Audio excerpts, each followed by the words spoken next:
Bonjour, ici le Shop au groupe Mon Grill Canada. Aujourd'hui, l'uniforme de combat Commando Lightweight de Miltech, 10 ans plus tard. A tout de suite.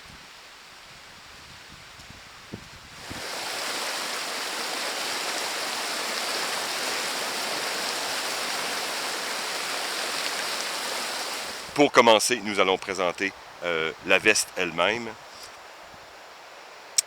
Cette veste dispose de 13 poches. Et si j'inclus, je vais vous montrer tantôt à l'intérieur, il y a comme 3 poches pour mettre des équipements. On pourrait bien sûr montrer le chiffre à 16. Mais pour l'instant, au niveau pratique, cette veste a 13 poches. 5 dans le bas, vous allez voir, je vais la retourner tantôt. 5 dans le bas, 2 poches principales à soufflet extérieur, 2 poches de type Napoléon. Vous avez une poche sur chacune des manches avec 2 fonctions différentes.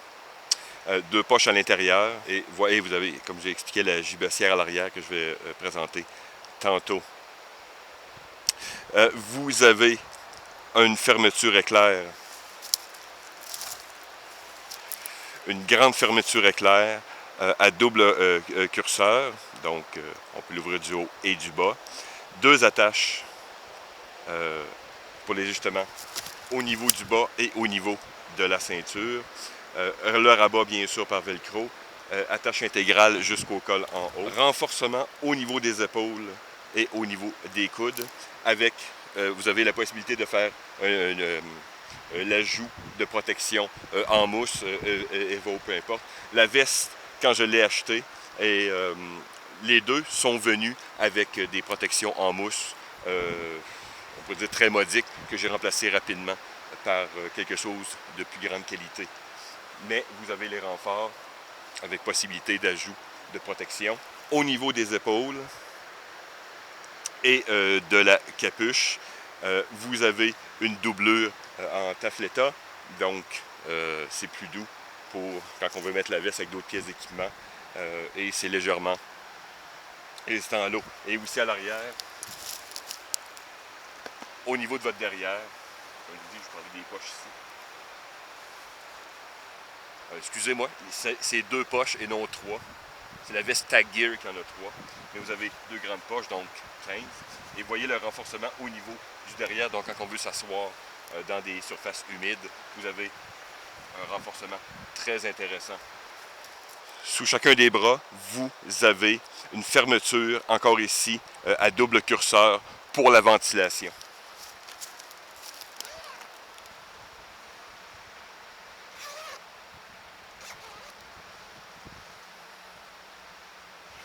Toutes les poches principales à soufflet extérieur contiennent un œillet de drainage, le rabat de sécurité et vous avez aussi une boucle à l'intérieur avec un anneau en D pour attacher des pièces d'équipement comme des clés ou autres choses, boussole bien sûr.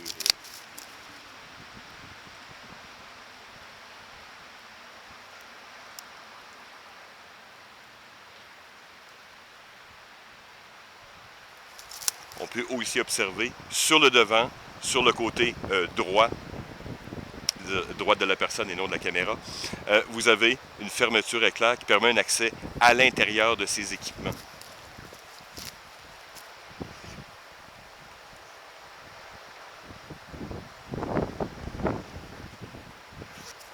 Les poches Napoléon, c'est-à-dire ceux avec la fermeture éclair verticale, sont ceux que je me sers peut-être le plus souvent. Et je ne sais pas si on voit bien la caméra, couvre pratiquement toute la pièce au complet, donc très vaste.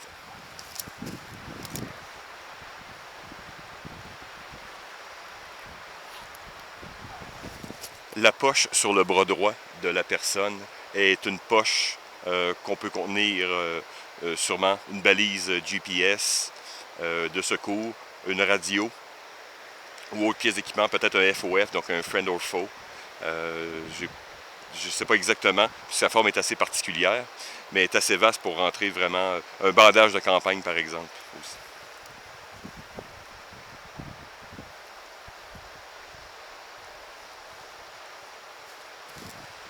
Sur le bras gauche de la personne, on retrouve une poche de type administrative.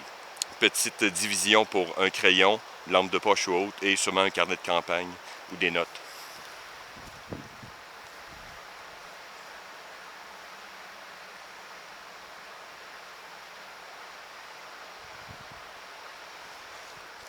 La capuche contient 2 ajustements frontales avec un arceau d'ajustement et à l'arrière aussi un ajustement pour la longueur et l'intérieur et a une doublure en taffeta aussi.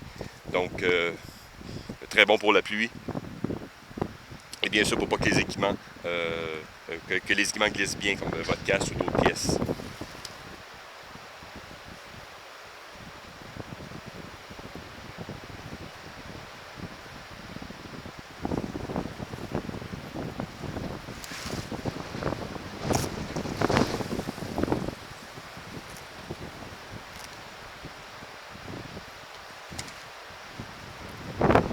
La fermeture des manches est simple, c'est simplement d'une patte avec velcro.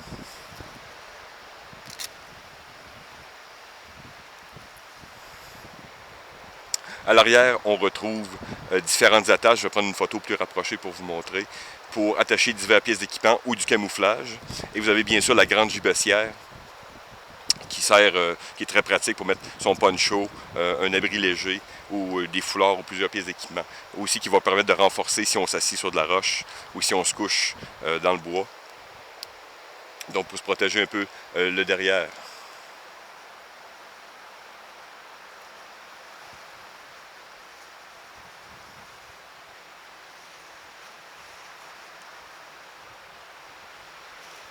J'ai retourné la veste pour mieux visualiser.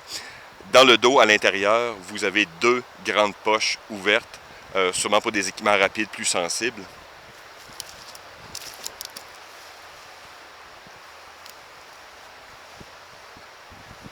Peut-être justement des cartes ou des pièces d'équipement similaires. Et pour terminer, nous avons de gauche à droite à l'intérieur, nous avons les poches, encore ici, pour portefeuille ou toute autre pièce d'équipement.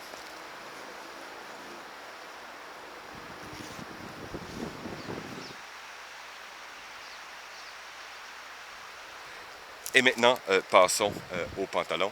Les pantalons ont 5 poches, 2 poches cargo, 2 poches à main et à l'arrière, une poche pour portefeuille. C'est ici, entre autres, que vous allez voir au fil du temps que j'ai fait quelques modifications. Vous allez voir en haut tantôt et au niveau du bas de la jambe. Mais si on poursuit, nous avons des renforcements aux genoux, ceux en polyester, et à l'arrière aussi renforcement classique du siège.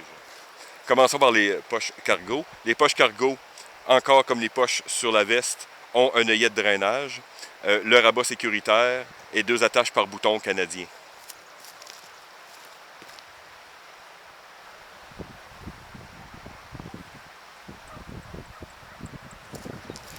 Les poches à main sont simples, mais ce que j'aime bien, c'est qu'il y a une fermeture éclair. Donc, si vous avez de l'argent ou différentes pièces d'équipement, et si vous vous déplacez dans le bois ou vraiment, à plusieurs reprises, vous pouvez perdre vos équipements. Donc, j'adore que les fermetures soient par fermeture éclair. Ou quand vous opérez la nuit, entre autres, comme actuellement, je suis en campagne dans la tente, donc très peu d'éclairage. Donc, c'est plaisant. On peut prendre ses pantalons sans avoir peur que tout renverse ou tout tombe à terre.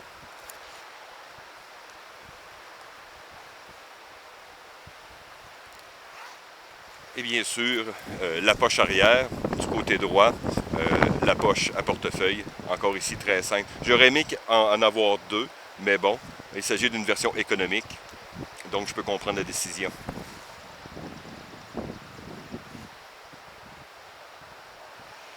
Les renforcements aux genoux, comme les coudes, même chose, un peu plus grand, et ce qui nous permet l'insertion d'une protection en mousse ou autre.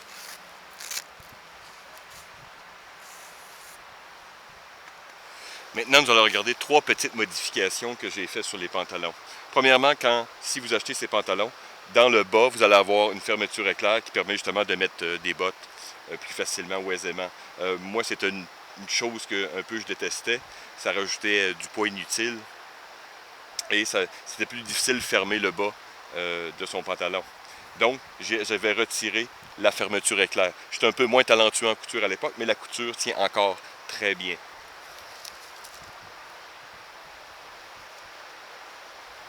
La deuxième, très simple, j'ai retiré la corde qui sert justement de fermer le pantalon, le bas du pantalon, puisque j'utilise la majorité du temps des élastiques pour fermer mes pantalons, ce que je trouve un peu plus pratique. Et la dernière petite modification que j'ai faite sur les pantalons, c'est l'ajout de 2 boucles sur chacun des côtés pour l'utilisation de mes 2 bretelles que j'utilise. La première, c'est mes M1950, qui sont des attaches, pas des attaches de bretelles classiques en Y, mais plutôt, je pourrais dire un peu comme comme une brassière. Et le même système est utilisé par les Gorka russes. Donc, mes pantalons sont compatibles avec les 2 types de bretelles que j'utilise, les américaines M1950 et celles des Gorka.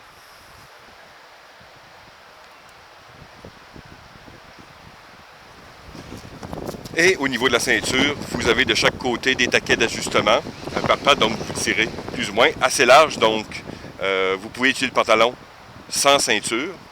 Et en parlant de ceinture, le passant lui-même est assez large, donc on peut utiliser une ceinture d'au moins 5 cm.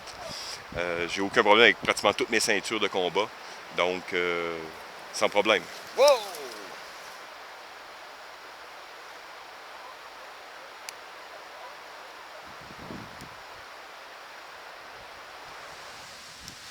Et par petit souci de détail, vous pouvez attacher le bas comme on le faisait dans l'armée ou à l'anglaise.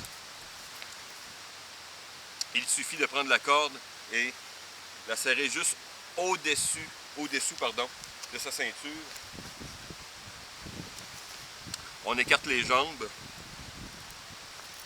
pour un ajustement plus dynamique. Vous voyez ma ceinture.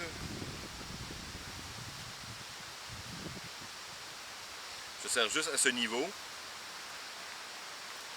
Boucle classique, mais je tire au maximum mes boucles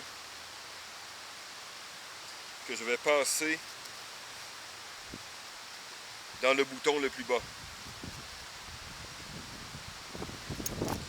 On ferme sa veste. On a attaché, on prend sa boucle, on la passe dans le dernier bouton et on attache son bouton. Et ensuite, on prend l'excès et on le fait descendre sur ses pantalons. Donc vous avez une fermeture complète, pas de moustique, pas de mouche. Extrêmement dynamique, donc pas d'entrave nulle part. Et vous avez une meilleure gestion de vos poches. Le tissu de l'uniforme est fait de 65-35 polycoton. Donc c'est un tissu assez lourd, on pourrait dire 3 saisons, ce qui n'est pas l'idéal pour l'été. Mais la conception de l'uniforme fait qu'une excellente ventilation, on peut rouler ses manches, ouvrir,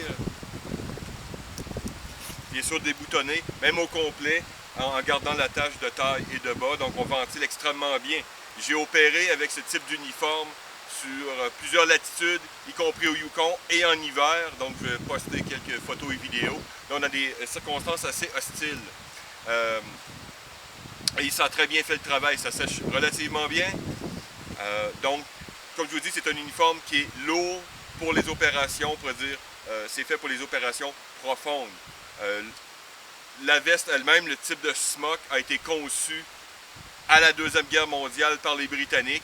C'est une veste qui était faite pour porter par-dessus les équipements des parachutistes et ensuite être bien sûr parachuté. Plus tard, l'uniforme a évolué avec le camouflage, le style Denison qu'on appelle, a évolué. Donc, ceux de l'armée, de certaines armées européennes et surtout les Canadiens et Britanniques reconnaissent assez aisément le type de coupe qui diffère très peu des uniformes même actuels.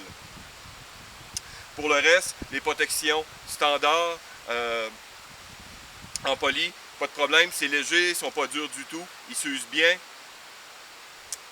Donc, comme vous pouvez voir, cet uniforme que j'ai sur le dos, ça fait 10 ans que j'opère avec. Donc, vous voyez, peu de décoloration, très peu de réparation, à part les modifications que j'ai fait dessus. Donc, vraiment un excellent rapport qualité-prix. Là, je n'ai pas Internet pour l'instant, je suis, comme je vous dis, à l'extérieur, mais je vais poster dans les détails du vidéo les prix. L'uniforme est encore produit par la compagnie Milltech.